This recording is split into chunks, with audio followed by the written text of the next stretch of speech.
ഹരേ ഹരേ കൃഷ്ണ കൃഷ്ണ കൃഷ്ണ ഹരേ ഹരേ രാമ രാമ രാമ ഹരേ ഹരേ ഹരേ കൃഷ്ണ കൃഷ്ണ കൃഷ്ണ ഹരേ ഹരേ രാമ രാമ രാമ ഹരേ ഹരേ ഹരേ കൃഷ്ണ കൃഷ്ണ കൃഷ്ണ ഹരേ ഹരേ രാമ രാമ ഹരേ ഹരേ ഹരേ കൃഷ്ണ കൃഷ്ണ കൃഷ്ണ ഹരേ രാമ രാമ രാമ ഹരേ ഹരേ ഹരേ കൃഷ്ണ കൃഷ്ണ കൃഷ്ണ ഹരേ രാമ രാമ ഹരേ ഹരേ ഹരേ കൃഷ്ണ കൃഷ്ണ ഹരേ രാമ രാമ ഹരേ ഹരേ ഹരേ കൃഷ്ണ കൃഷ്ണ ഹരേ രാമ രാമ ഹരേ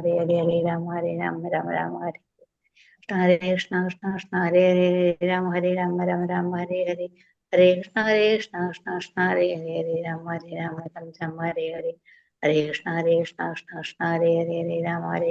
രാമ ഹരേ ഹരേ ഹരേ കൃഷ്ണ കൃഷ്ണ ഹരേ രാമ രാമ ഹരേ ഹരേ ഹരേ കൃഷ്ണ കൃഷ്ണ ഹരേ രാമ രാമ ഹരേ ഹരേ ഹരേ കൃഷ്ണ കൃഷ്ണ ഹരേ രാമ രാമ ഹരേ ഹരേ ഹരേ കൃഷ്ണ കൃഷ്ണ ഹരേ രാമ രാമ ഹരേ ഹരേ ഹരേ കൃഷ്ണ കൃഷ്ണ ഹരേ രാമ രാമ ഹരേ ഹരേ ഹരേ കൃഷ്ണ എല്ലാവർക്കും പ്രണാമം. ഹരേ കൃഷ്ണ. ഹരേ കൃഷ്ണ പ്രഭുജി. ഹരേ കൃഷ്ണ മാതാജി. ഹരേ കൃഷ്ണ. എല്ലാവർക്കും പ്രണാമം. കൃഷ്ണ പ്രാർത്ഥന എനിക്ക് തുടങ്ങാം. പ്രഭുജി. ഹരേ കൃഷ്ണ. ഹരേ കൃഷ്ണ മാതാജി. ഹരേ കൃഷ്ണ. പ്രണാമം.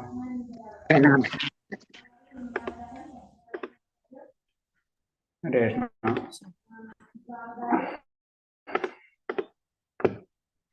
സെക്കൻഡ്.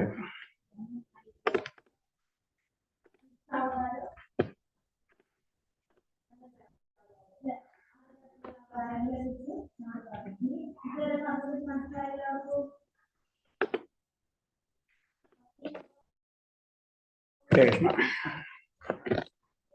നമോ ഭഗവതേ വാസുദേവായ. നമോ ഭഗവതേ വാസുദേവായ. നമോ ഭഗവതേ വാസുദേവായ. നമോ ഭഗവതേ വാസുദേവായ. നാരായണം നമസ്കൃത്യം നരം ചൈവ നരോത്തമം ദേവീം സരസ്വതീം വ്യാസം തതോ ജയമുദ്രയേത് നഷ്ടപ്രായേഷു ഭദ്രേഷു നിത്യം ഭഗവത സേവയാ. ഭാഗവതേ ഉത്തമശ്ലോകേ ഭക്തിർഭവതിനഷ്ടകി. മുഖം കരോതി വാചാലം പങ്കും ലംഘയതേ ഗിരി. യത്കൃപതമഹം വന്ദേ പരമാനന്ദമാധവം. ശ്രീഗുരുദീനതാരിണം ശ്രീചൈതന്യമീശ്വരം. ജ്ഞാനതിമിരാന്ധ്യസ്യ ജ്ഞാനാഞ്ജലശലാകയ ചക്ഷുർമിലിതം യേന തസ്മൈ ശ്രീഗുരുവേ നമഃ. ശ്രീചൈതന്യം മനോഭീഷ്ടം സ്ഥാപിതം യേന ഭൂതലേ സ്വയം രൂപകഥാമഹ്യം തഥാതി സഭാന്തികം. വന്ദേഹം ശ്രീഗുരു ശ്രീയുതപദകമലം ശ്രീഗുരും വൈഷ്ണവാം ച. ശ്രീരൂപം സാഗരജാതം സഹന രഘുനാഥാനിതം തം സജീവം സാദൈവം സാവധൂതം പരിജനസഹിതം കൃഷ്ണചൈതന്യദേവം ശ്രീരാധാകൃഷ്ണപാദാൻ സഹന ലളിതാ ശ്രീവിശാഖാനിം താം സ. ഹേ കൃഷ്ണ കരുണാ സിന്ധു ദീനബന്ധോ ജഗത്പദേ ഗോപേശ ഗോപികാന്ത രാധാകാന്ത നമസ്തുതേ. തപ്തകാഞ്ചന ഗൗരാംഗേ രാധേ വൃന്ദാവനേശ്വരി വൃഷഭാനുസുതേ ദേവി പ്രണമാമി ഹരിപ്രിയേ. വാഞ്ചകൽപതരുഭ്യശ്ച കൃപാ സിന്ധിഭ്യശ്ച പതിനാം പാവനേഭ്യോ വൈഷ്ണവേഭ്യോ നമോ നമഃ. നമോ വിഷ്ണുപാദായ കൃഷ്ണപ്രേഷ്ഠായ ഭൂതലേ ശ്രീമദേ ഭക്തിവേദാന്ത സ്വാമിന്യതി നാമിനേ. നമസ്തേ സാരസ്വദേവേ ഗൗരവാണി പ്രചാരിണേ നിർവിശേഷശൂന്യവാദി പാശ്ചാത്യദേശധാരിണേ. ജയ ശ്രീകൃഷ്ണ ചൈതന്യ പ്രഭു നിത്യാനന്ദ ശ്രീ അദ്വൈത ഗദാധര ശ്രീവാസാദിഗേരുഭക്തവൃന്ദ. ഹരേ കൃഷ്ണ കൃഷ്ണ കൃഷ്ണ ഹരേ ഹരേ ഹരേ രാമ രാമ രാമ ഹരേ ഹരേ. ഹരേ കൃഷ്ണ കൃഷ്ണ കൃഷ്ണ ഹരേ ഹരേ ഹരേ രാമ രാമ രാമ ഹരേ ഹരേ. ഹരേ കൃഷ്ണ കൃഷ്ണ കൃഷ്ണ ഹരേ ഹരേ. ഹരേ രാമ രാമ രാമ ഹരേ ഹരേ. ഹരേ കൃഷ്ണ പ്രഭാത് ഗുരുദേവ് വിജ്ഞാനതോടി വൈഷ്ണവ ഭക്തർക്ക് ഹരേ കൃഷ്ണ. എല്ലാവർക്കും പ്രണാമം. അപ്പൊ നമ്മൾ ഇന്നലെ 18 കഴിഞ്ഞല്ലേ അല്ലേ? നമ്മള് 18 കഴിഞ്ഞില്ലേ ഇന്നലെ? 18 കഴിഞ്ഞ് 19 അല്ലേ? 17ഉം 18 ക്വസ്റ്റ്യൻസ് ചെയ്തില്ലാന്നുണ്ട് അല്ലേ? ഇല്ല, കുറച്ച് ക്വസ്റ്റ്യൻ ഉള്ളൂ പ്രഭുജി. കുറച്ചുള്ളൂ. അപ്പൊ നമുക്ക് 19 കഴിക്കാം. അപ്പൊ പിന്നെ കഴിഞ്ഞില്ല, അത് കഴിഞ്ഞ് മതിയല്ലോ. അതും കുറച്ച് ക്വസ്റ്റ്യനേ ഉള്ളൂ. ഓക്കെ 19 കൂടെ നമുക്ക് കംപ്ലീറ്റ് ചെയ്യാം. ഹരേ കൃഷ്ണ. അപ്പൊ ഇന്നത്തോടുകൂടി ശരിക്കും പറഞ്ഞു കഴിഞ്ഞാൽ 19 ചാപ്റ്റർ ഉള്ളൂ ഈ ഭക്തി രസാമൃത സിന്ധുവില്. നമ്മൾ ഫസ്റ്റ് സെക്ഷൻ എന്നുള്ള രീതിയിൽ 19 ഇന്നത്തോടുകൂടി ചാപ്റ്റർ കഴിയാണ് നമ്മള്. അപ്പൊ അതിലൊരു ചെറിയ പ്രപ്പോസല് പറയണെന്ന് വെച്ച് കഴിഞ്ഞാല് പിന്നെ നമുക്ക് 2 ദിവസം കഴിഞ്ഞ് കഴിഞ്ഞാല് നമ്മൾ ക്ലാസ് കംപ്ലീറ്റ് ആവും. അത് കഴിഞ്ഞ് കഴിഞ്ഞാല് നമ്മള് കൃഷ്ണ ബുക്ക് എന്ന് പറഞ്ഞൊരു ബുക്ക് ഉണ്ട്. അത് പറ്റുന്നവര് വാങ്ങിക്കുക. എന്നിട്ട് ഈ സമയത്ത് റീഡിംഗ് ക്ലാസ് അത് മാതാജി ഷീജ മാതാജിനോട് പറയും. അപ്പൊ ആ ഷീജ മാതാജി ഡീറ്റെയിൽ നമുക്ക് നാളെ ഡീറ്റെയിൽ ആയിട്ട് ഡിസ്കസ് ചെയ്യാം. ഹരേ കൃഷ്ണ. എങ്ങനെ പ്രഭുജി? മാതാജിനെ അറിയിക്കാം മാതാജി. അപ്പൊ നമുക്ക് സംസാരിക്കാം ഒന്നുകൂടെ ഡീറ്റെയിൽ ആയിട്ട്. മെയിൻ ആയിട്ട് കൃഷ്ണ ബുക്ക് എന്ന് പറഞ്ഞൊരു ബുക്ക് ഉണ്ട്. നമ്മൾ പറഞ്ഞിട്ടില്ലേ 10ാം സ്കന്ധം. 10ാം സ്കന്ധത്തിൽ കൃഷ്ണ ബുക്ക് എന്ന് പറഞ്ഞൊരു ബുക്ക് ഉണ്ട്. അത് 10ാം ഭാഗവതത്തെ നമുക്ക് മുഴുവൻ വായിക്കാൻ പറ്റില്ലെങ്കിൽ 10ാം സ്കന്ധെങ്കിലും നമ്മൾ വായിക്കാം. നമുക്ക് കുറെയൊക്കെ മനസ്സിലായല്ലോ. അപ്പൊ 10ാം സ്കന്ധം നമ്മൾ വായിക്കണം. സ്വയം ഭഗവാന്റെ ലീലകളാണ് 10ാം സ്കന്ധം. അപ്പൊ ആ ബുക്ക് മാത്രം കൃഷ്ണ ബുക്ക് എന്ന് പറഞ്ഞു വരുന്നുണ്ട്. 10ാം സ്കന്ധാണ്. അപ്പൊ അത് വാങ്ങിക്കാൻ പറ്റുന്നവരൊക്കെ വാങ്ങിക്കുക. പിന്നെ അത് റീഡിംഗ് ക്ലാസ് പോലെ ഈ ടൈമിൽ നമ്മൾ അത് വായിക്കണം. അങ്ങനെയാണ് പ്രപ്പോസ് ചെയ്യുന്നത്.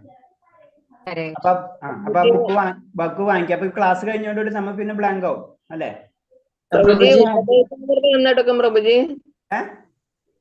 ഉപദേശാമൃതം ഞാൻ ചോദിച്ചിട്ട് പറയാം. അത് വേറെ കോഴ്സ് വേറെ ബാച്ചായിട്ട് ചിലപ്പോ മെർജ് ആവും. നമുക്ക് രണ്ടും ഉണ്ട് അല്ലെ? ഈശോപനിഷത്തും ഉണ്ട്, ഉപദേശാമൃതം ഉണ്ട് അല്ലെ? രണ്ടെണ്ണം ഉണ്ട് അല്ലെ? അരേ ഓക്കെ. അത് ചിലപ്പോ ടൈമിങ് അത് അനുസരിച്ച് പറയാത്. അപ്പൊ കഴിഞ്ഞവർക്ക് അത് പറയാം. ഭാഗവതത്തിലെ ദശമസ്കന്ധല്ലേ പറഞ്ഞത്? അതന്നെ അത് വായിക്കാറുണ്ട്. അത് ബുക്ക് ഉണ്ട്, വായിക്കാറുണ്ട്. ശ്രീകൃഷ്ണ ബുക്ക് എന്ന് പറഞ്ഞ ഒരു ബുക്ക് ഉണ്ട്. കൃഷ്ണ ദശമസ്കന്ധല്ലേ അതിലുള്ളത്? ഒരു കൃഷ്ണാവബോധം കൂടി അതിൽ പറയുന്നുണ്ട്. കൃഷ്ണ ബുക്ക് എന്ന് പറഞ്ഞ ഒരു ബുക്ക് ഉണ്ട്. കൃഷ്ണ ബുക്ക് എന്ന് അതിന്റെ പേര്. ആ ബുക്കിനെ വാങ്ങിക്കണം. അതിലെന്താണുള്ളത്? ദശമസ്കന്ധത്തിന്റെ ഡീറ്റെയിൽ ആയിട്ട് വിവരിക്കണാണ് കൃഷ്ണ ബുക്ക്, ഭഗവാന്റെ ലീലകൾ. ശരി ശരി, മനസ്സിലായി? അപ്പൊ അത് നമ്മൾ ഒരു പ്രാവശ്യമെങ്കിലും നമ്മൾ വായിക്കാം. നമ്മളിപ്പോ ഇത്ര ബേസിക് ആയിട്ടുള്ള കോഴ്സ് കഴിഞ്ഞില്ല നമ്മളെ. അപ്പൊ നമ്മള് ഒരുവിധം എല്ലാവരും നാമം ജപിക്കുന്നവരായി മാറിക്കഴിഞ്ഞു. അപ്പൊ നമ്മൾ എന്താ കൃഷ്ണ ബുക്ക് നമ്മൾ വായിക്കണം എന്നാ പറയുന്നത്. ദശമസ്കന്ധം വായിക്കാറുണ്ട്. അപ്പൊ അതുകൊണ്ടാണ് ഞാൻ ചോദിച്ചത്. ദശമസ്കന്ധം തന്നെയാണ് അത്. ദശമസ്കന്ധം കൃഷ്ണ ബുക്ക്. ദശമസ്കന്ധം മാതാജി ഏത് ഭാഗവത വായിക്കുന്നത്? ഞാൻ വായിച്ചേർന്ന മൂലമാണ്. ഇപ്പൊ മറ്റേതാണ് വായിക്കുന്നത്. ഏത് നമ്മളിപ്പോ വാങ്ങിച്ചതാ? ഇപ്പൊ നമ്മുടെ കാലത്ത് പഠിക്കണത് വാങ്ങിച്ചിട്ടുണ്ട് അല്ലെ? ഓക്കെ ഹരേഷ്. അതല്ല നമ്മള് ഈ വേറൊരു ബുക്ക് ഉണ്ട് ഇസ്കോണിന്റെ തന്നെ. കൃഷ്ണ ബുക്ക് എന്ന് പറഞ്ഞ അത് ദശമസ്കന്ധം മാത്രമായിട്ടുള്ളതാണ്. അപ്പൊ അതും ഇത് തമ്മിൽ ചെറിയ വ്യത്യാസമുണ്ട്. അപ്പൊ എല്ലാവരും വായിക്കുമ്പോൾ നമ്മൾ ആ ഒരു ഓർഡറിൽ വായിക്കണമെങ്കിൽ നമുക്ക് എന്താണ് കൃഷ്ണ ബുക്ക് വാങ്ങിക്കണം. ഓക്കെ? ആ ബുക്ക് എല്ലായിടത്തും കിട്ടുമോ? എല്ലായിടത്തും കിട്ടും. അത് ഓൺലൈനും കിട്ടും, എല്ലാതും കിട്ടും. ഇതുപോലെ തന്നെ നമുക്ക് കിട്ടും. ഞാൻ ഗുരുവായൂരിന്നാണ് എല്ലാ ബുക്കും മേടിച്ചേക്കണം. അവിടെ കിട്ടും? അവിടെ കിട്ടും. അവിടെയും കിട്ടും. അല്ലെങ്കിൽ നമ്മളിപ്പോ ഗ്രൂപ്പിൽ പറഞ്ഞു കഴിഞ്ഞാൽ മാതാജനോട് ഇന്റിമേറ്റ് ചെയ്ത് കഴിഞ്ഞാൽ അങ്ങനെയും കിട്ടും. അമ്പലത്തിൽ നിന്നും വരും. എല്ലാതും കിട്ടും. അതെ. അപ്പൊ അത് ഡെയിലി ഇനി വായിക്കണം. നമ്മൾ ഈ സമയം ഉണ്ടല്ലോ, ഇപ്പൊ 3 മണി കഴിഞ്ഞിട്ട് നമ്മൾ ക്ലാസ് കഴിയല്ലേ ബേസിക് ആയിട്ടും. അപ്പൊ ബേസിക് ക്ലാസ് കഴിയുമ്പോൾ ഈ ടൈമില് ഓരോരുത്തരും ആ ബുക്ക് വായിക്കാം, മറ്റുള്ളവർ കേൾക്കാം. ഭാനുമാതാജി കാണിക്കുന്ന പ്രഭുജി ഏതാ അതാ ബുക്ക്? പ്രഭുജി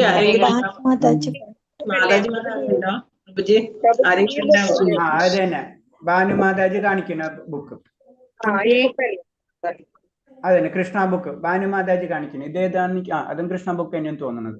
ഓക്കെ, ശ്രീകൃഷ്ണ. ഓക്കെ, ഈ ബുക്ക് ഭാനുമാതാജി കാണിച്ച ബുക്ക്. ഓക്കെ, അത് ബുക്ക് ഇല്ലാത്തവര് അത് വാങ്ങിച്ചിട്ട് നമ്മൾ ഈ കോഴ്സ് കഴിയുന്നതോടുകൂടി ഈ സമയത്ത് അതിന്റെ റീഡിംഗ് ക്ലാസ് സ്റ്റാർട്ട് ആവും.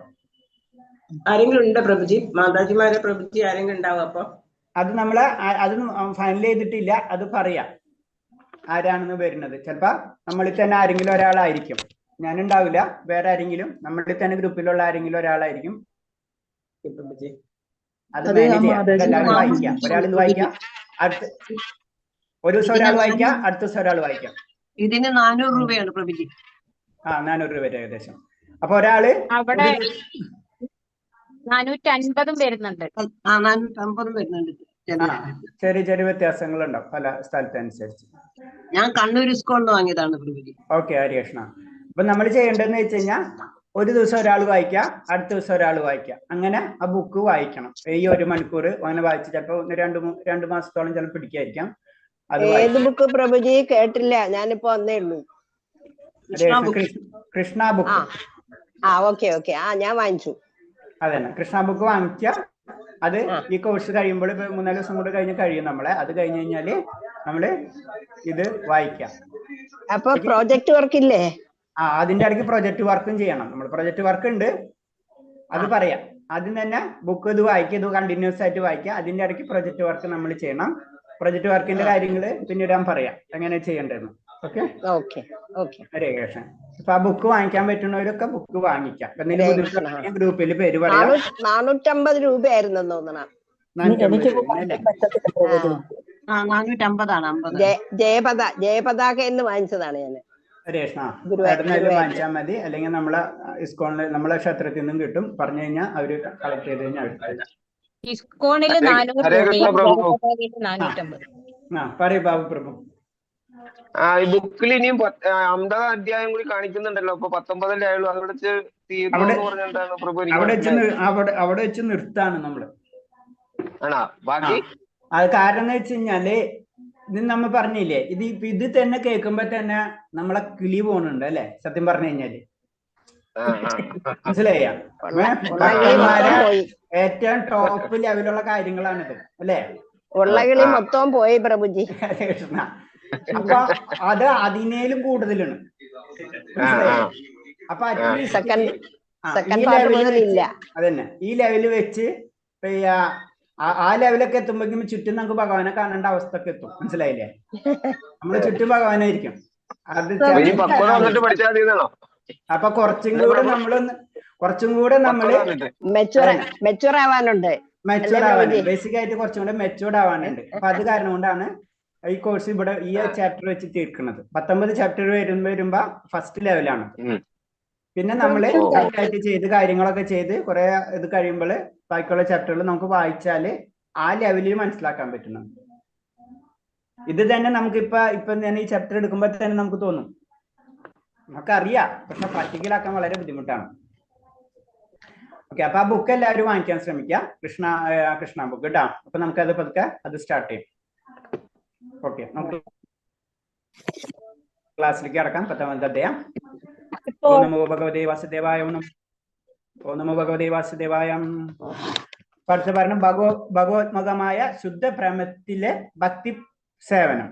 അപ്പൊ നമ്മൾ ഇങ്ങനെ പതുക്കെ വന്ന് ഹർഷോത്മകം, ഭാവഭക്തി, പിന്നെ പരിശുദ്ധ ഭക്തി എന്നൊക്കെ പറഞ്ഞ് ലാസ്റ്റ് ചാപ്റ്ററിൽ എത്തിക്കാണ് ഭഗവാനോട് നേരെ തന്നെ ശുദ്ധ ഭക്തി സേവനം എങ്ങനെ ചെയ്യണം, എങ്ങനെ ചെയ്യുന്നതാണ്, എങ്ങനെയാണ് എന്ന് പറയാണ്. അതായത് പരിപൂർണ അവസ്ഥ, നേരിട്ട് ഭഗവാനെ കണ്ട് സേവനങ്ങൾ ചെയ്യാണ്. അതാണ് ഈ അധ്യായത്തിലൂടെ. അതാണ് നമ്മൾ അൾട്ടിമേറ്റ് ലക്ഷ്യം. അതൊന്നല്ല ഈ ചാപ്റ്ററിൽ കൊണ്ട് നിർത്താണത്. അപ്പൊ ഭഗവാനുത്മകമായ ശുദ്ധ പ്രേമത്തിന്റെ ഭക്തി സേവനം. ഒരാൾ പാലിച്ചു പോരും നിശ്ചിത ഭഗവത് ബന്ധത്തിൽ കൃഷ്ണനെ സ്നേഹിക്കാനുള്ള അഭിലാഷം വർദ്ധിക്കുമ്പോൾ അതിന് ഭഗവതോത്മകമായ ശുദ്ധ പ്രേമം എന്ന് പറയുന്നു. അപ്പൊ നമ്മള് നിയമങ്ങള് കറക്റ്റായിട്ട് നിയമങ്ങൾ ഇങ്ങനെ പരിപാലിച്ച് അതിനനുസരിച്ച് ഇങ്ങനെ പ്രവർത്തിച്ചു കൊണ്ടിരിക്കുമ്പോൾ നമ്മൾ അറിയാതെ തന്നെ ഭഗവാനോട് സ്നേഹം വരും. ആ സ്നേഹം വരുമ്പോൾ അതിനനുസരിച്ച് നമുക്ക് കാര്യങ്ങൾ പ്രവർത്തിക്കും. ആ പ്രവർത്തിക്കുന്ന ഘട്ടം, അൾട്ടിമേറ്റ് ഒരു പ്രവർത്തിക്കുന്ന സ്നേഹമൊക്കെ വന്ന് ശരിക്കും പ്രവർത്തിക്കുന്ന ഘട്ടമാണ് ശരിക്കും ഭഗവതോത്മകമായ ശുദ്ധ പ്രേമം എന്ന് പറയുന്നത്. തുടക്കത്തിൽ ആത്മീയ ഗുരുവിന്റെ ആജ്ഞ അനുസരിച്ച് ഭക്തൻ ഭക്തി സേവനത്തിൽ നിയാമക തത്വങ്ങളിൽ മുഴുകും. സാധാരണ ജനറൽ ആയിട്ട് നമ്മളെല്ലാവരും ചെയ്യുന്നത്. അതുവഴി ഭൗതിക മാലിന്യങ്ങൾ പൂർണ്ണമായി പൗത്രീകരിക്കപ്പെടുമ്പോൾ, അതാണ് അടുത്ത പ്രോബ്ലം. ഇവിടെയാണ് നമ്മൾ നിൽക്കുന്നത്. എല്ലാവരും പൗത്രീകരിക്കപ്പെടണം. എല്ലാതും പരിശുദ്ധയാവുമ്പോഴോ എന്ത് സംഭവിക്കുക? ഭക്തി സേവനത്തിനുള്ള അഭിരുചിയും ആസക്തിയും വളരും. അപ്പോഴാണ് അടുത്ത സ്റ്റെപ്പിലേക്ക് കടക്കുന്നത്. നമ്മൾ ആസക്തി ഉണ്ട്, നമ്മൾക്ക് ആസക്തി ഉണ്ട് എന്നൊക്കെ പറഞ്ഞാലും അതൊക്കെ ചഞ്ചലാണ്. അങ്ങോട്ടും ഇങ്ങോട്ടൊക്കെ മാറുമ്പോൾ അങ്ങോട്ടും ഇങ്ങോട്ടൊക്കെ മാറിപ്പോകും. ഇത് ആസക്തി മാത്രമായി മാറും അവസ്ഥ. ഈ അഭിരുചിയും ആസക്തിയും വളർന്ന് കാലക്രമത്തിൽ പ്രേമമായി മാറും. അങ്ങനെയാണ് പിന്നെ ആസക്തി പിന്നെ പ്രേമമായിട്ട്. പ്രേമം വന്നു കഴിഞ്ഞാൽ പിന്നെ എന്താണ്? നേരിട്ട് ഭഗവാനോട് നേരിട്ടുള്ള സേവനങ്ങൾ നമ്മൾ ചെയ്യും. ആ അവസ്ഥയാണ് ഈ പറയുന്നത്. അപ്പൊ ഭഗവത് പ്രേമം എന്നാൽ മറ്റുള്ളവരുടെ നേരെയുള്ള പ്രേമം എന്ന് വിളിക്കപ്പെടുന്ന ഭാവത്തെ പൂർണ്ണമായി ഉപേക്ഷിക്കുക എന്നതാണ്. അപ്പൊ ഭഗവത് പ്രേമം എന്ന് പറഞ്ഞാൽ ഭഗവാനോട് മാത്രം പ്രേമം, ബാക്കി ഒന്നിനോടും പ്രേമമില്ലാത്ത ഒരവസ്ഥ. അതാണ് ഭഗവത് പ്രേമം. അതാണ് പറഞ്ഞത്. നമ്മള് അതിനുള്ള തയ്യാറെടുപ്പ് മാത്രമാണ് നമ്മളിപ്പോ ചെയ്യുന്നത്. അപ്പൊ അതിന് ഉദാഹരണം പറഞ്ഞു. ഭീഷ്മരെ പോലുള്ള പ്രാമാണിമാർ ഇത് വിശദമാക്കിയിട്ടുണ്ട്. മറ്റുള്ളവരോടുള്ള അഭിമുഖവും പിൻവലിച്ച് വാത്സല്യം മുഴുവനും ഒരാളിൽ മാത്രം സംവേശിപ്പിക്കലാണ് ഭീഷ്മർ പറയുന്നത്. ഈ ശുദ്ധപ്രേമം രണ്ടവസ്ഥയിൽ ഭഗവാനിലേക്ക് മാറ്റി പതിപ്പിക്കാൻ കഴിയും. ഹർഷോത്മത മൂലവും ഭഗവാന്റെ അഹൈതുക കാരുണ്യം കൊണ്ടും. അപ്പൊ ചുരുക്കി പറഞ്ഞത് ഇത്രയാണ്. എല്ലാതിൽ നിന്നും വലിഞ്ഞ് ആരോട് പ്രേമമുണ്ട്, പ്രേമം എന്നുള്ള വസ്തുത ഉണ്ടെങ്കിൽ അത് ഭഗവാനോട് മാത്രം വരുന്ന ഒരവസ്ഥ. ആ അവസ്ഥയിലാണ് ശരിക്കും പറഞ്ഞ ഹർഷോത്മതമായ പ്രേമം എന്ന് പറഞ്ഞത്, അല്ലെങ്കിൽ ഭഗവാന്റെ മുഖത്തോടുള്ള നേരിട്ടുള്ള സേവനം എന്ന് പറയുന്നത്. അതിനെ രണ്ടായിട്ട് തിരിക്കാന്നാണ് വീണ്ടും പറഞ്ഞത്. ഹർഷോത്മത മൂലവും ഭഗവാന്റെ അഹൈതുക കാരുണ്യ മൂലവും. അതായത് ഹർഷോത്മതം എന്ന് പറഞ്ഞു കഴിഞ്ഞാൽ നമ്മളില് ആ ആനന്ദം നിറയുന്ന ഒരു അവസ്ഥ അല്ലെ. ഭഗവാനെ സേവിച്ച് അല്ലെങ്കിൽ ഭഗവാന്റെ കാര്യങ്ങൾ ചിന്തിച്ച് അങ്ങനെ വരുന്ന ഒരു അവസ്ഥയും, രണ്ടാമത്തേത് ഭഗവാന്റെ കാരുണ്യം. അങ്ങനെ രണ്ടവസ്ഥ നമുക്ക് കിട്ടും. രണ്ടവസ്ഥയായാലും സെയിം തന്നെ. പിന്നെ അടുത്ത ഹർഷോത്മതമായിട്ടുള്ള നമ്മൾ പറഞ്ഞ കാര്യം തന്നെയാണ് വീണ്ടും ഇതിൽ പറയാണ്. മതഗ്രന്ഥങ്ങൾ വിധിച്ചിരിക്കുന്ന രീതിയിൽ ഒരു ആത്മീയാചാര്യന്റെ ശിക്ഷണത്തിൽ ഭക്തിയുത സേവനത്തിന്റെ നിയമങ്ങളും ചട്ടങ്ങളും പാലിക്കുന്നതിലൂടെ ഭഗവാനോടുള്ള ഹർഷോത്മുഖമായ പ്രേമം ശക്തിയെ ആവാഹനം ചെയ്യാം. ഇപ്പൊ നമ്മൾ പറഞ്ഞ പോയിന്റ് തന്നെ. കാരണം സ്ഥിരമായിട്ട് ചെയ്തണം. നമ്മൾ ഇതിൽ ഭക്തിയിൽ ഏറ്റവും ഇമ്പോർട്ടൻസ് എന്ന് പറഞ്ഞത് സ്ഥിരം ഉണ്ടായിരിക്കും. നമ്മളെപ്പോഴും പറയും 4 ജപം ജപിക്കുന്നവർ 4 തന്നെ ജപിക്കണം, കുറയ്ക്കാൻ പാടില്ല. 8 ഉണ്ടെങ്കിൽ 8. നമ്മളത് ഫിക്സ് ആയിരിക്കണം. അതിൽ കൂട്ടും കുറയ്ക്കും. ഏത് സമയത്തിനൊന്നും ഇതിലില്ല, നമ്മളത് ചെയ്യണം. അതൊരു ചിട്ട വളരെ ഇമ്പോർട്ടൻ്റ് ആണ്. അതാണ് അപ്പൊ അങ്ങനെ ചെയ്തു വരുമ്പോൾ നമ്മൾ എന്താണ്, ഭഗവാനോടുള്ള ഹർഷോത്മകമായ പ്രേമം ശക്തമായി ആവാഹനം ചെയ്യാം. അതായത് നമ്മളിൽ അത് വളർന്നു വരും. ഭക്തിയുത സേവനത്തിൽ ഉണ്ടാവുന്ന ഈ ഹർഷോത്മക പ്രേമത്തെ കുറിച്ച് ശ്രീമദ് ഭാഗവതത്തിൽ വിശദമാക്കിയിട്ടുണ്ട്. അപ്പൊ ഭാഗവതത്തിൽ ഇങ്ങനെയുള്ള പ്രേമത്തെ പറ്റി വിശദമായിട്ട് പറഞ്ഞിട്ടുണ്ട്. അതിൽ 11-ാം സ്കന്ധത്തിലെ 2-ാം അധ്യായത്തിലെ 40-ാമത്തെ ശ്ലോകം പറയാണ്. ഭഗവതുപാസനയുടെ നിയാമക തത്വങ്ങൾ നടപ്പിലാക്കിക്കൊണ്ടിരിക്കുന്നതിനിടയിൽ ഭക്തനിൽ തനിക്ക് സ്വാഭാവികമായുള്ള കൃഷ്ണാവബോധം വികസിക്കുന്നു. ഇപ്രകാരം മനസ്സലിയുമ്പോൾ ഉന്മത്തനെ പോലെ പാടാനും നൃത്തം വെക്കാനും തുടങ്ങും. നിരുനാമം ജപിക്കുന്നുണ്ട്. ചിലപ്പോൾ കരയും, ചിലപ്പോൾ ശോഭിച്ചു സംസാരിക്കും, മറ്റു ചിലപ്പോൾ അന്യരുടെ സാന്നിധ്യം പോലും വകവെക്കാതെ പാട്ടുപാടും, പ്രാന്തനെ പോലെ നൃത്തം ചവിട്ടും. അപ്പൊ ഈ ഒരു അവസ്ഥ നമ്മളെ രീതി പറഞ്ഞു കഴിഞ്ഞാൽ നമുക്ക് പലതരം സാധാരണ ജനറലായിട്ട് പ്രാന്ത് അല്ലെ, പ്രാന്തനെ പോലെ നൃത്തം ചവിട്ടും. ഈ പ്രാന്തൻ എന്ന് പറയുമ്പോൾ എന്താണ് ഉദ്ദേശിക്കുന്നത്? നമ്മൾ പലതരം പ്രാന്തന്മാരെ കാണാം അല്ലെ. പറയാ ചിലർ സിനിമ പ്രാന്തൻ എന്ന് പറയും, ചിലവർക്ക് അവന് പാട്ടിന് ഭയങ്കര പ്രാന്തൻ എന്ന് പറയും, ചിലവർക്ക് എന്താണ് സംസാര പ്രാന്തൻ എന്ന് പറയും, ചിലപ്പോൾ വെറുതെ മിണ്ടാന്നിരിക്കണം അവന് പ്രാന്തൻ എന്ന് പറയും അല്ലെ. അപ്പൊ പ്രാന്ത് എന്ന് പറഞ്ഞാൽ എന്താണ് അർത്ഥം? ഒരു ഉന്മാദാവസ്ഥ. അല്ലെ ചിലർ സിനിമ ഭയങ്കര, അവന് സിനിമ പ്രാന്തൻ എന്ന് പറയും. ചില പഠിക്കണം അവന് പഠിപ്പിന്റെ ഭ്രാന്ത് എന്ന് പറയും അല്ലെ, ഭ്രാന്ത് എന്ന് പറയും. അങ്ങനെ പല രീതിയിൽ ഭ്രാന്ത്. അപ്പൊ എന്താണ് ഈ ഭ്രാന്ത് എന്ന് പറയുന്നത്? ഒരു കാര്യത്തിൽ മാത്രം ഉണ്ടാകുന്ന എന്താ പറയാ, അമിതമായ ഇഷ്ടം. അമിതമായിട്ട് ഇഷ്ടം, ഒരു വിഭ്രാന്തി. അതായത് അവന് അത് മാത്രമേ ഉള്ളൂ അല്ലേ, അതിന്റെ അപ്പുറത്തില്ല. അത് മറ്റുള്ളവർക്ക് അത് മനസ്സിലാവൂല അല്ലെ. ഒരുത്തന് നന്നായിട്ട് പാട്ട് പാടി അവന്റെ ലോകത്തിലായിരിക്കും. ഒരുത്തൻ അവന് സിനിമ കണ്ട് അവന്റെ ലോകത്തിലായിരിക്കും. അല്ലെങ്കിൽ അവൻ സംസാരപ്രിയൻ, അങ്ങനെ സംസാരപ്രാന്തനായിരിക്കും, സംസാരിച്ചുകൊണ്ടിരിക്കും. മനസ്സിലായോ? അത് അവന്റെ ലോകത്തില്ലേ. പാഷൻ എന്ന് പറയാ അല്ലേ. പാഷൻ എന്ന് പറയാം. പാഷൻ എന്ന് പറഞ്ഞ മുഴുവനാവില്ല, എന്നാലും പാഷന്റെ മുകളിലാണ് പ്രാന്ത് പറയാം നമുക്ക്. അതായത് അതല്ലാണ്ട് വേറൊന്നും ഇല്ലാന്ന്, വേറെ ഒരു ചിന്താഗതി ഉണ്ടാവില്ല അല്ലേ. അത് ഭക്തിയിലേക്ക് വരണം. അപ്പോഴാണ് ഈ ഭ്രാന്തനെ പോലെ നൃത്തം ചവിട്ടാൻ പറ്റുള്ളൂ. വേറെ ഒന്നും ഇല്ലാത്ത ഒരവസ്ഥ, അവിടെ എത്തുമ്പോഴാണ് പരിപൂർണ ഭക്തനാവുക. അതാണ് ഇതിൽ പറയുന്നത്. അപ്പൊ മറ്റുള്ളവർക്ക് അല്ലെങ്കിൽ അത് വ്യത്യസ്തമായിട്ട് തോന്നും. അതല്ല അവനെ ഭ്രാന്തെന്ന് വിളിക്കുന്നത്. ഒരു നന്നായിട്ട് പിക്ചർ കാണാൻ ഭയങ്കര ഇഷ്ടമുള്ള പിക്ചർ മാത്രമാണ്, ഏത് സബ്ജക്ട് എടുത്താൽ അവനെ ഭ്രാന്തെന്ന് വിളിക്കാൻ കാരണം എന്താണ്? അത് നമ്മളിൽ നിന്ന് വ്യത്യസ്തമാണ്. അതേപോലെ തന്നെ ഭക്തൻ നമ്മളിൽ നിന്ന് വ്യത്യസ്തനാവുന്ന ഒരു അവസ്ഥ അവിടെ എത്തുമ്പോഴാണ് പരിശുദ്ധ ഭക്തനാവുന്നത്. പ്രാന്തനെ പോലെ നൃത്തം ചവിട്ടാന്ന് പറഞ്ഞു. ആ സമയത്ത് അവൻ മറ്റുള്ളവരെ നോക്കൂല. എന്റെ ചുറ്റുപാടും മറ്റുള്ളവരുണ്ടോ, ഞാൻ നൃത്തം ചെയ്യുമ്പോൾ അവരെന്ത് ചിന്തിക്കും, ഇവരെന്ത് ചിന്തിക്കും, ഇതൊന്നും നോട്ടുണ്ടാവില്ല അല്ലെ? പ്രാന്തന്റെ അവസ്ഥ അതെന്ന്. പ്രാന്തൻ എന്ന ചുറ്റുപാടുള്ളവരെ നോക്കുവോ? ഒരു പ്രാന്തൻ അവന്റെ ചുറ്റുപാടുള്ള കാര്യം നോക്കില്ല. അവൻ അവന്റെ ലോകത്തായിരിക്കും. ഈ അവസ്ഥയായിരിക്കും ഭക്തന്റെ അവസ്ഥ എന്ന് പറയുന്നത്. പരിശുദ്ധമായിട്ടുള്ള അവസ്ഥ മറ്റുള്ളവർക്ക് പ്രാന്തനായിട്ട് തോന്നും, പക്ഷെ ഭക്തനെ സംബന്ധിച്ച് പരിശുദ്ധമായിട്ടുള്ള ആ ഒരു ആനന്ദമായിരിക്കും, ആനന്ദ ലഹരിയിലായിരിക്കും ആ ഭക്തൻ. അതാണ് ഇതിൽ പറയുന്നത്. ആത്മചോദിതമായ വാത്സല്യത്തിൽ നിന്നുണ്ടാകുന്ന അശ്വത്മതമായ പ്രേമത്തെക്കുറിച്ച് പത്മപുരാണത്തിൽ പറയുന്നുണ്ട്. കൃഷ്ണനെ ഭർത്താവായി കിട്ടാൻ വേണ്ടി ചന്ദ്രകാന്തി എന്ന പ്രസാദവതിയായ ഒരു കൊച്ചു സുന്ദരി കടുത്ത ബ്രഹ്മചര്യം ദീക്ഷിച്ചു ഭഗവാന്റെ സർവ്വശായിയായ രൂപം സദാ ധ്യാനിച്ചു. ഭഗവത് കീർത്തനങ്ങൾ പാടി നിരന്തരം തിരുനാമം ജപിച്ചു. മറ്റൊരാളെയും ഭർത്താവായി സ്വീകരിക്കുന്ന അവൾ തയ്യാറല്ലായിരുന്നു. കൃഷ്ണനെ മാത്രം തന്റെ ഭർത്താവാണെന്ന് അവൾ ഉറപ്പിച്ചു. അല്ലെ? നമുക്ക് പല സ്നേഹ പ്രേമ ബന്ധങ്ങൾ നമ്മുടെ നാട്ടിലുള്ള ഇതല്ലേ, ഇതേ തന്നെ ഒരൊറ്റ ചിന്ത മാത്രമേ ഉള്ളൂ. അതിനൊരു ഉദാഹരണമാണ്. ഭഗവാനെ പറ്റി ചിന്തിച്ചു കഴിഞ്ഞാൽ ഭഗവാനെ ഭർത്താവായിട്ട് ലഭിക്കുകയാണ് ചെയ്യുന്നത്. അതിന് ഒരു കഥ പറയാണ്, ചന്ദ്രകാന്തിയുടെ ഒരു കഥ പറയാണ്. അങ്ങനെ ആയിരിക്കണം, അതാണ് പരിശുദ്ധ ഭക്തൻ. വേറെ ഒരു ചിന്ത ഉണ്ടാവില്ല. നമുക്കറിയാം ശിവനും പാർവതിയും അവരെ തമ്മിലുള്ള വിവാഹം, ഇതൊക്കെ നമുക്കറിയാം അല്ലെ? എന്നിട്ട് രുക്മിണിയും ഭഗവാനും തമ്മിലുള്ള വിവാഹം, ഇതൊക്കെ അങ്ങനെയാണ്. അത് മാത്രം ചിന്തിക്കാം. രുക്മിണി കണ്ടിട്ടില്ല ഭഗവാനെ, പാർവതി കണ്ടിട്ടില്ല. അതെന്ന് പറഞ്ഞ പ്രാന്ത് എന്ന് പറഞ്ഞതാ. അതാണ് ഭക്തി. ഭഗവാന്റെ അത്യാസാധാരണമായ കാരുണ്യം. ഇനി അടുത്തത് ഭഗവാന്റെ കാരുണ്യത്തെ പറ്റി പറയാണ്. അശ്വത്മക പ്രേമത്തിന്റെ സദാ ഭഗവാനുമായി സമ്പർക്കം പുലർത്തുന്നെങ്കിൽ ആ സ്ഥിതിക്ക് ഹേതു ഭഗവാന്റെ അത്യാസാധാരണവും അഹേതുവുമായ കാരുണ്യമാണെന്ന് മനസ്സിലാക്കണം. അപ്പൊ നമുക്ക് അങ്ങനെ ഒരു ലെവലിലേക്ക് നമ്മൾ ഉയർന്നു എത്തണമെങ്കിൽ തന്നെ ഭഗവാന്റെ ഒരു കാരുണ്യം വേണം. അല്ലാതെ നമുക്ക് അവിടേക്ക് എത്താൻ പറ്റില്ല. നമ്മൾ എത്ര പഠിച്ചാലും പരീക്ഷ എഴുതി കഴിഞ്ഞാൽ ചിലപ്പോൾ മാർക്ക് കുറഞ്ഞു പോകും അല്ലേ? എന്നത് പറഞ്ഞ പോലെ ഒരു കാരുണ്യം ഉണ്ടായാലേ കാരുണ്യം ഉണ്ടായാലേ പരിപൂർണതയിലേക്ക് കടക്കുള്ളൂ എന്ന് പറയുന്നത്. ആ കാരുണ്യം ഭഗവാന്റെ വേണം.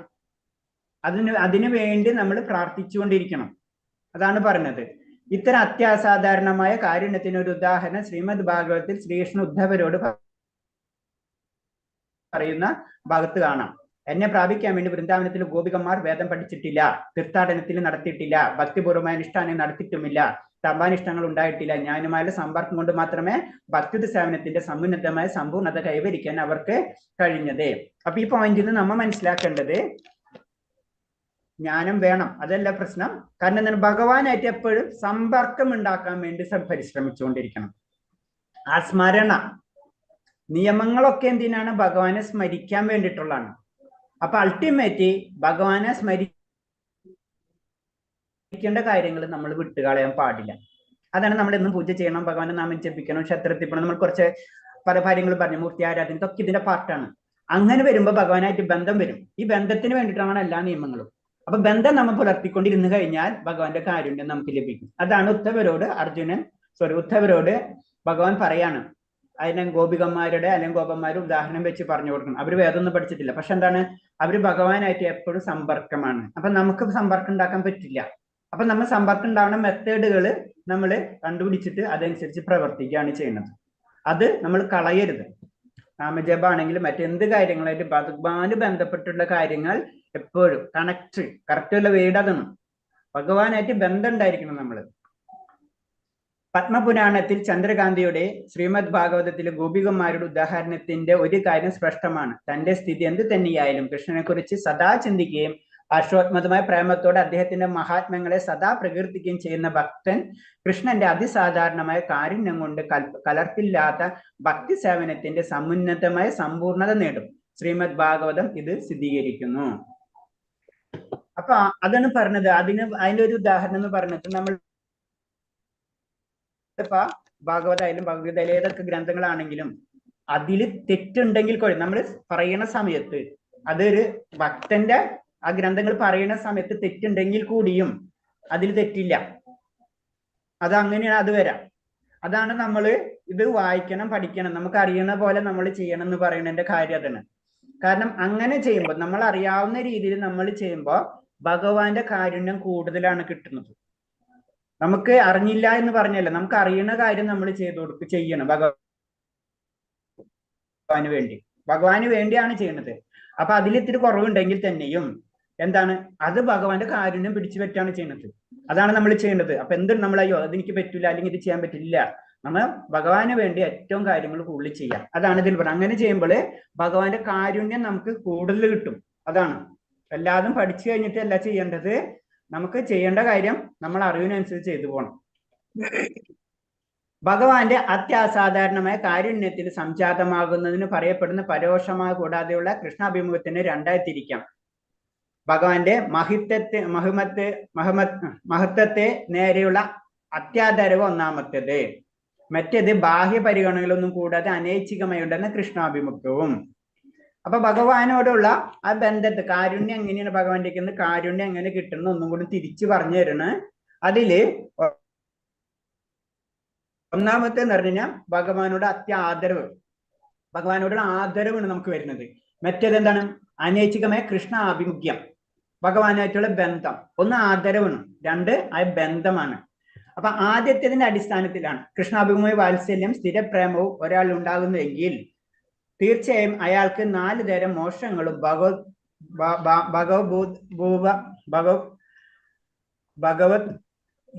പ്രാപ്തി, ഭഗവത് ഐശ്വര്യപ്രാപ്തി, ഭഗവത് ലോകപ്രാപ്തി, ഭഗവത് സമ്പർക്ക പ്രാപ്തി കൈവരുമെന്ന് നാരദ പഞ്ചരാത്രം പറയുന്നു.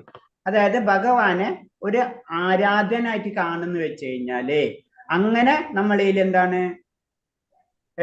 കൃഷ്ണ വാത്സല്യവും സ്ഥിരപ്രേമൊക്കെ വളർന്നു വെച്ച് കഴിഞ്ഞാൽ ആ വ്യക്തിക്ക് സാരുജ്യമുക്തി അല്ലെങ്കിൽ സാമീപ്യമുക്തി അങ്ങനത്തെ മുക്തികൾ ലഭിക്കും. ഫസ്റ്റ് ലെവല് കിട്ടും. ഏതാണ്, ഭഗവാനോട് ആദരവ്. അപ്പൊ ആദരവും സ്നേഹവും രണ്ടും രണ്ടാണ്. ആദരവ് എന്ന് പറയുമ്പോൾ എന്താണ്, ഒരു ബഹുമാന്യനായ ഒരു വ്യക്തിനെ കാണുന്നത് പോലെ.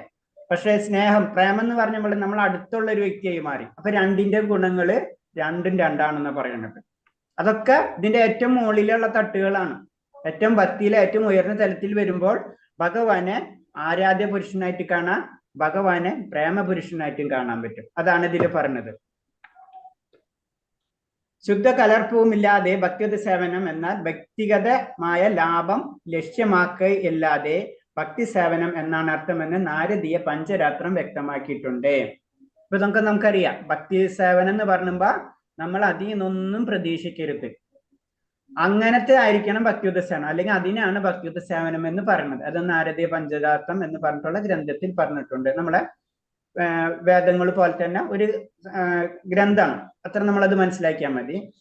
കൃഷ്ണനുമായുള്ള നിരന്തര പ്രേമത്തിൽ കഴിയുകയും കൃഷ്ണനിൽ തന്നെ മനസ്സ് ഏകാഗ്രമാക്കുകയും ചെയ്യുന്ന ഭക്തിഭാവം മാത്രമാണ് ഭഗവാൻ കൃഷ്ണനെ ആകർഷിക്കാനുള്ള ഒരേ ഒരു മാർഗം.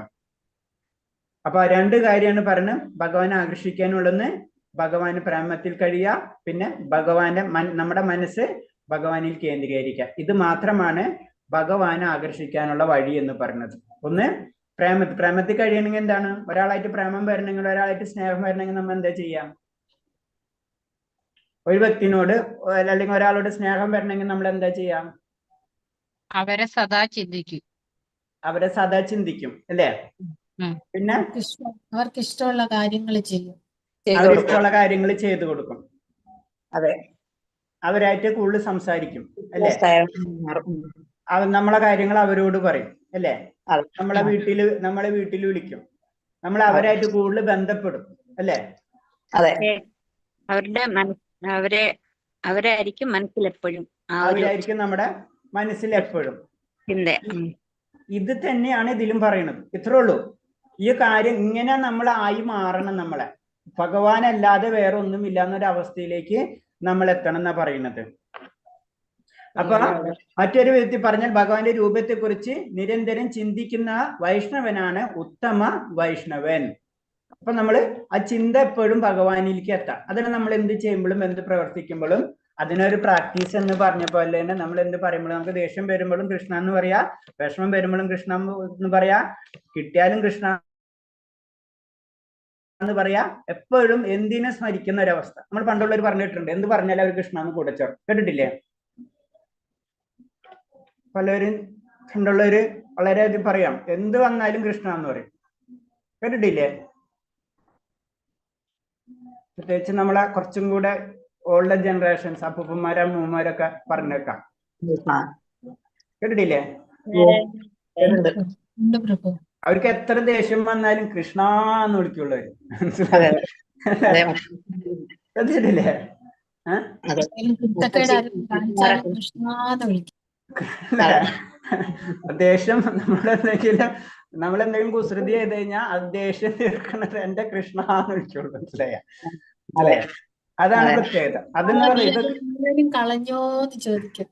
അതന്നെ എന്ന് പറഞ്ഞാലും. അപ്പൊ അതാണ് അത്. ഇതൊക്കെ വന്നിട്ടുള്ള ഇതിന്നാണ്. ഇപ്പൊ നമുക്ക് മനസ്സിലാവണില്ലേ? ഇതൊക്കെ വന്നിട്ടുള്ള അതന്നെ. കേട്ടിട്ടില്ലേ? അതന്നെ, എന്റെ ചതിച്ചോ കൃഷ്ണ എന്ന് പറയും. മനസ്സിലായി? എന്തിലും കൃഷ്ണനെ കൂട്ടിച്ചേർക്കും ഇല്ലേ? ഇതൊക്കെ വന്നതിന്റെ ട്രാക്ക് ഇപ്പൊ മനസ്സിലാവണില്ല. ഇത് എവിടെ നിന്നാണ് ഇത് വരുന്നതെന്ന് മനസ്സിലായി? ഇത് നമ്മൾ ഇനി നമുക്കത് പറ്റണില്ല, നമുക്ക് കുറച്ച് ദിവസം നമ്മൾ പ്രാക്ടീസിങ്ങിലും ചെയ്യാം. അന്വേഷണം മനസ്സിലായി? അത് നമ്മളെ തന്നെ ഭഗവാനെ കണക്ട് ചെയ്യും നമ്മൾ. അതാണ് ഇതിൽ പറയുന്നത് തന്നെ. എന്തൊരു കാര്യം ഭഗവാനായിട്ട് കണക്ട് ചെയ്യാൻ. അതിപ്പോ ഇങ്ങനെ വരുന്നുണ്ട്. ഹരേ കൃഷ്ണ. അപ്പൊ അതാണ് നമ്മൾ ചെയ്യേണ്ടതെന്ന് പറയാണ്. ഏതൊരു നിരന്തര സ്മരണം. അങ്ങനെയുള്ള വ്യക്തിനെയാണ് ശരിക്കും വൈഷ്ണവൻ എന്ന് പറയുന്നത്. പിന്നെ വരുന്നത് ഉത്തമ ഭക്തന്മാരായുള്ള സമ്പർക്കം. ഭഗവത് ഭക്തിയുടെ വളർത്താനുള്ള മാർഗങ്ങൾ വിവരിച്ചതിന് ശേഷം വിശ്വാസമാണ് ഭക്തിയിലേക്ക് മുന്നേറാനുള്ള അടിസ്ഥാനം എന്ന് രൂപഗോസ്വാമി പറയുന്നു. അപ്പൊ വിശ്വാസമാണ് ഭക്തിയിലേക്ക് മുന്നേറാനുള്ള അടിസ്ഥാനം. വിശ്വാസം ഉറപ്പിച്ചാൽ ഉത്തമ ഭക്തരുമായി ബന്ധം സ്ഥാപിച്ച് ഭക്തിയിൽ വേഗത്തിൽ പുരോഗമിക്കാം. നമ്മുടെ വിശ്വാസം ഉറക്കണം. അതാണ് ഏറ്റവും ഇമ്പോർട്ടൻറ്റ്. എന്ത് വന്നാലും ഭഗവാൻ ഉണ്ടെന്നുള്ളത് ഒരു ധാരണ നമ്മളിൽ ഉറപ്പിച്ചിരിക്കണം. അങ്ങനെ വന്നാലേ നമ്മൾ ഭക്തിയിലേക്ക് കടക്കുള്ളൂ. ആ വിശ്വാസം അത് നമ്മളിലേക്ക് ഉണ്ടാക്കിയെടുക്കണം.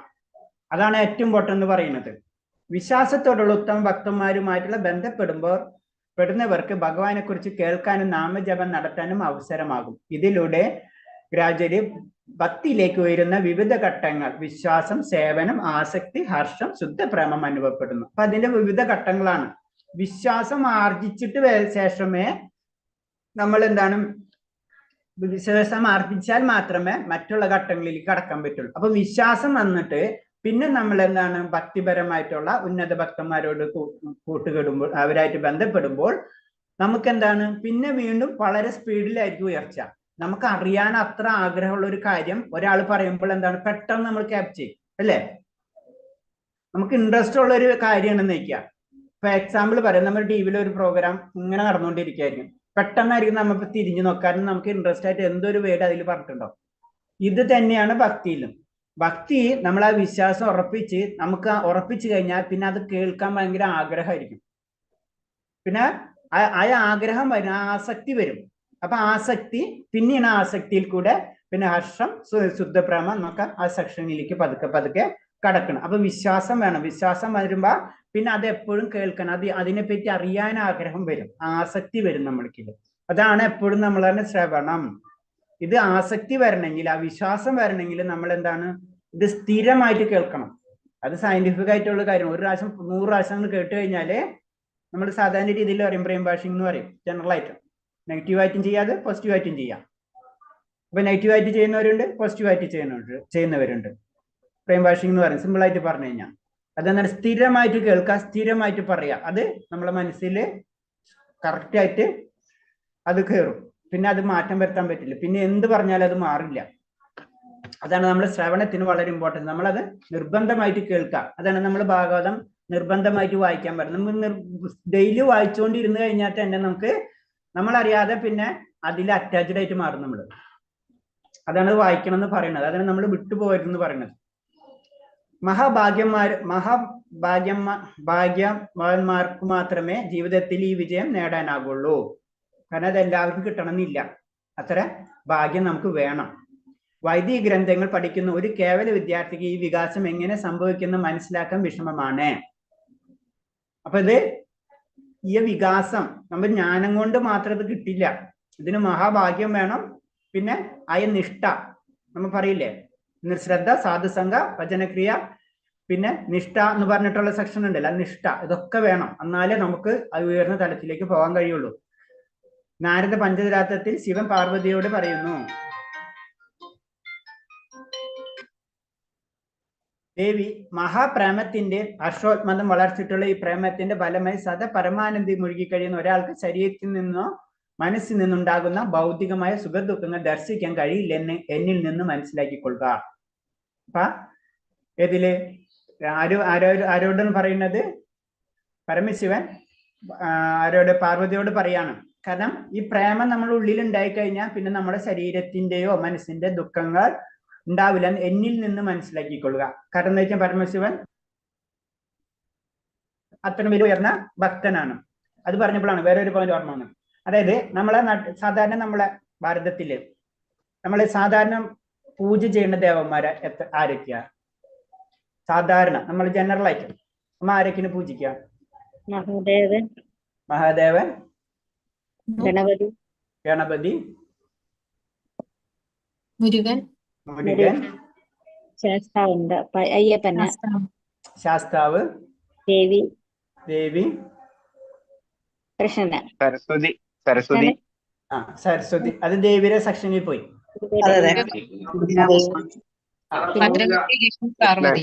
പാർവതി, അതൊക്കെ ദേവിയുടെ സെക്ഷനിൽ പോയി. പിന്നെ ജനറൽ ആയിട്ട് പറയുമ്പോ ഹനുമാൻ, ശ്രീരാമൻ. അപ്പൊ നരസിംഹമൂർത്തി ഒക്കെ വിഷ്ണുവിന്റെ സെക്ഷനിൽ പോയി അല്ലെ? നമുക്കറിയാം. ഭഗവാന്റെ കിരീട രൂപങ്ങള്, ശിവന്റെ ശിവന്റെ പല രൂപങ്ങള്, ഭഗവാന്റെ പല രൂപം. ഇതില് അതായത് നമ്മുടെ അയ്യപ്പസ്വാമിയെ മാറ്റി നിർത്തി കഴിഞ്ഞാലേ ബാക്കി എല്ലാതും എടുത്ത് നോക്കാം. അയ്യപ്പസ്വാമിനെ അവിടെ നിൽക്കട്ടെ, അതിലേക്ക് നമ്മൾ കടക്കണില്ല. ഏതൊക്കെയാണ് ഏറ്റവും കൂടുതലുള്ളത്? ഒന്ന് വിഷ്ണു അല്ലേ? മഹാവിഷ്ണു. പിന്നെ അടുത്തത് പരമശിവൻ അല്ലേ? പിന്നെ ദേവിയുടെ ഏത് രൂപമാണെങ്കിലും, അല്ലെങ്കിൽ വിഷ്ണുവിന്റെ ഏത് രൂപം, അല്ലെങ്കിൽ കൃഷ്ണന്റെ ഏത് രൂപമാണെങ്കിലും, ശിവന്റെ ഏത് രൂപമാണെങ്കിലും, പിന്നെ മുരുകൻ അല്ലേ? ഗണപതി. പിന്നെ ആരാണ് പറഞ്ഞതൊന്ന്? അല്ലെ, നരസിംഹമൂർത്തിയൊക്കെ വിഷ്ണുവിന്റെ ഇതിൽ പോയി. വിഷ്ണു, പിന്നെ ആരാണ്? ഫസ്റ്റ് വിഷ്ണു, പിന്നെ ശിവൻ, ദേവി, ഗണപതി, മുരുകൻ, മുരുകൻ, ഇല്ല ശ്രീരാമൻ ഇതിൽ പോയി. ഹനുമാൻ സ്വാമിയൊക്കെ ശ്രീരാമസ്വാമി കൂട്ടത്തിൽ പോയി. മുരുകനും അയ്യപ്പനൊക്കെ ഒരേ ഇതിൽ പെട്ടല്ലോ പ്രഭുജി. അല്ല, അയ്യപ്പന്റെ അവിടെ നിൽക്കട്ടെ, അയ്യപ്പനൊക്കെ വേറെ സെക്ഷനിൽ പോയി. അതവിടെ നിൽക്കട്ടെ, അയ്യപ്പന്റെ നിർത്തുന്നത്. അല്ലാണ്ട് എത്ര ജനറൽ ആയിട്ട് നമ്മൾ കാറ്റഗറി തിരിക്കണമെങ്കിൽ ഞാൻ പറയാണ്, ഭക്തിയുടെ കാറ്റഗറി തിരിക്കണമെങ്കിൽ പിന്നെ ചാത്തന്മാരെ പൂജിക്കുന്നവരുണ്ട്. ചാത്തന്മാരെ പൂജിക്കുന്നത് ഇതിലേക്ക് പോകും. അത് ശിവന്റെ ഭൂതഗണങ്ങൾ അങ്ങനത്തെ സെക്ഷനിലേക്ക് പോയി. അതൊക്കെ പിന്നെ നമ്മുടെ കുടുംബ പരിദേവത, അതൊക്കെ ഭദ്രകാളി ദേവി സങ്കല്പങ്ങളൊക്കെ ദേവിയുടെ സങ്കല്പത്തിലേക്ക് പോയി. മുത്തപ്പനൊക്കെ പരമശിവൻ ആയ ഭക്തത്തിലേക്ക് പോയി. ഭൂതഗണങ്ങൾ എന്നുള്ള സെക്ഷനിലേക്ക് പോയി അതൊക്കെ അല്ലെ? അപ്പൊ നമ്മൾ നോക്കിക്കഴിഞ്ഞാല് ഈ പഞ്ചുപാസന എന്നുള്ള രീതിയിൽ വേണമെങ്കിൽ സൂര്യൻ ഉപാസിക്കുന്നവരില്ല, സൂര്യദേവൻ. നമ്മളിവിടെ ആദ്യം സൂര്യൻ ഉപാസിക്കുന്നവരുണ്ടായിരുന്നു. നവഗ്രഹം സൂര്യനല്ല, സൂര്യദേവൻ. നവഗ്രഹത്തിൽ വരും സൂര്യദേവൻ. അപ്പൊ ജനറൽ ആയിട്ട് ഞാൻ പറഞ്ഞു വരുന്ന പോയിന്റ് അതല്ല, ഈ അഞ്ചല്ല ആറ് പൂജാ വിധികൾ തന്നെയുണ്ട്. ഈ 6 പേർക്കും 6 തരത്തിലുള്ള പൂജാവിധികളാണ്. പിന്നെ അതിനോട് ചെറിയ ചെറിയ വ്യത്യാസങ്ങളൊക്കെ വരുത്തി പോണാണ്. ഇപ്പൊ ഞാനത് പറഞ്ഞു തന്നപ്പോഴാണ് നമ്മളെ സൂര്യ ഇപ്പൊ ഇവിടെ കൊണാർക്ക് അവിടെയുള്ള സൂര്യദേവനെ പൂജിക്കുന്നതാണ്. അതുപോലെ തന്നെ കാശ്മീരില് ആ ഭാഗത്ത് സൂര്യദേവനെ ഇപ്പൊ കുറെ അമ്പലങ്ങളൊക്കെ പൊളിച്ച പ്രശ്നങ്ങളൊക്കെ നടക്കുന്നുണ്ട്. അത് സൂര്യദേവന്റെ ക്ഷേത്രങ്ങളുണ്ട്. അപ്പൊ സൂര്യദേവന് അത്ര ഇമ്പോർട്ടൻസ് കൊടുത്തിരുന്നു. അതുപോലെ തന്നെ മുരുകന് കൊടുത്തിരുന്നു. വിഷ്ണു, ശിവൻ, ദേവി സങ്കല്പങ്ങള്, ഇങ്ങനെയാണ് ജനറൽ ആയിട്ട് നമ്മളെ വിശ്വാസത്തിന്റെ ഇത് വരുന്നത്. അപ്പൊ അതിൽ വിഷ്ണു തന്നെ എടുത്തത് തന്നെ അതിൽ തന്നെ പല സെക്ഷൻ, അതിൽ ഏറ്റവും അൾട്ടിമേറ്റ് ആണ് നമുക്കറിയാം ഭാഗവതം. പിന്നെ ദേവതകളൊക്കെ വേറെ. അപ്പൊ ജനറൽ ആയിട്ടാണ്. ഇപ്പൊ ദേവതകളിൽ എനിക്ക് മുഴുവൻ അറിയില്ല. നമ്മളെ ശാസ്താവിന്റെ കൺസെപ്റ്റ് വരുന്നത് ശാസ്താവാണ്. അതിന് അയ്യപ്പൻ സ്വാമി വേറെ, ശാസ്താവ് വേറെ, രണ്ടും രണ്ട് സെക്ഷൻ ആയിട്ട് വരുന്നത്. ശാസ്താവ് എന്ന് പറഞ്ഞത് എന്താ പറയുന്നത്, അത് ബുദ്ധനിലേക്ക് വരുന്നോന്നും പറയുന്നുണ്ട് അല്ലെ? ശാസ്താവിനെ പറ്റി പറയുന്നത് ശിവന്റെ ഒരു രൂപമല്ലേ അല്ലെ? ശിവന്റെ രൂപല്ലേ ശാസ്താവ് എന്ന് പറയുന്നത്. ശാസ്താവിന്റെ പോയിന്റ് എന്ന് പറയുന്നത് നമ്മളെ സ്വർഗലോകത്തില് ഇന്ദ്രന്റെ ഇതുണ്ടാവുമല്ല, സഭാംഗം, അതിലൊരു വ്യക്തിയാണെന്നാണ് പറഞ്ഞിട്ടുള്ളത്. എനിക്ക് മുഴുവൻ അറിയില്ല. അപ്പൊ എന്തെന്ന് പറഞ്ഞാൽ അത് വേറെ സെക്ഷൻ വെച്ച് ബാക്കി എല്ലാതും അതിന്റെ പാറ്റേൺ കറക്റ്റ് ചെയ്തിട്ടുണ്ട്. അതായത് മുരുകനെ ആരാധിക്കേണ്ട രീതിയുണ്ട്, ശിവനെ ആരാധിക്കേണ്ട രീതിയുണ്ട്, വിഷ്ണുവിനെ ആരാധിക്കേണ്ട രീതിയുണ്ട്, ദേവിക്ക് ആരാധിക്കേണ്ട രീതിയുണ്ട്, സൂര്യനെ ആരാധിക്കേണ്ട രീതിയുണ്ട്. ഇതിന് പല രീതികളാണ്. നമ്മുടെ പൂജകളൊക്കെ ഉണ്ടല്ലേ, ഇതിന് പല രീതിയിൽ. പിന്നെ അതിന്റെ തിരുവുകൾ വേറെ. അത് ഞാൻ പറഞ്ഞത് മാത്രമേ ഉള്ളൂ. അപ്പൊ ഇങ്ങനെ പറയുമ്പോൾ അപ്പൊ പരമശിവൻ പോലും അതാണ്, പരമശിവനാണ് നമുക്കറിയാം ഏറ്റവും ഉയർന്ന തലത്തിലുള്ളത്. അതായത് നമ്മൾക്കറിയാം നമ്മളെ ജനറൽ ആയിട്ട് പറയുമ്പോൾ നമ്മളെ സംരക്ഷിക്കുന്നത് ആരാണെന്ന് പറയാ, ശിവനും പാർവതി. അതായത് പ്രകൃതിയുടെ കണക്ഷൻ ആയിട്ടാണ് വരുന്നത്. അപ്പൊ പരമശിവൻ എന്ന് പറഞ്ഞത് എന്താണ്, ഭഗവാന്റെ ആയിട്ട് ബന്ധപ്പെട്ടിട്ടുള്ളതാണ്. പരമശിവൻ ജീവാത്മാവല്ല. നമ്മളെല്ലാതും ഇപ്പൊ പറയുമ്പോഴുണ്ട് എല്ലാതും ജീവാത്മാക്കളാണ്, പക്ഷെ പരമശിവൻ ജീവാത്മാവല്ല.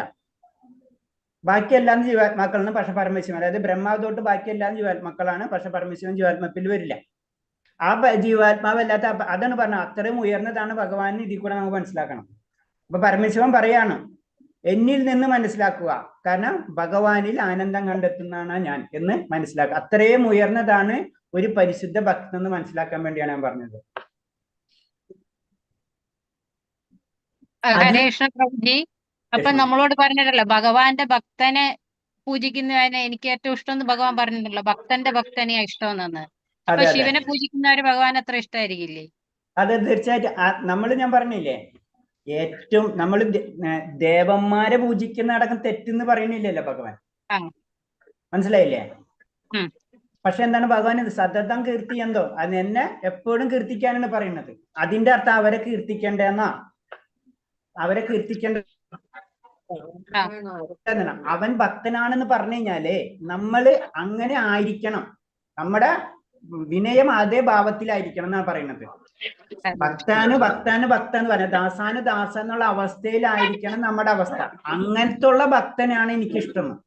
അവിടെ ആ വിനയ ഭാവത്തെയാണ് ഭഗവാൻ ഇമ്പോർട്ടൻസ് കൊടുക്കുന്നത്. അല്ലാണ്ട് ഭക്തൻ അങ്ങനെ. പിന്നെ നമ്മൾ എല്ലാ ദേവന്മാരും മുഴുവനും ഭഗവാന്റെ ഭക്തന്മാരാണ്. അപ്പൊ ഭഗവാനെ ദേവന്മാരാണ് പൂജിച്ചാ പോരെ? മനസ്സിലായില്ലേ? ദേവന്മാരൊക്കെ ഭഗവാന്റെ ഭക്തന്മാരാണ്, ഒരു സംശയമില്ല. അപ്പൊ നമുക്ക് ദേവന്മാരാണ് പൂജിച്ചാ പോരെ? അപ്പൊ പോയിന്റ് ശരിയായില്ലേ?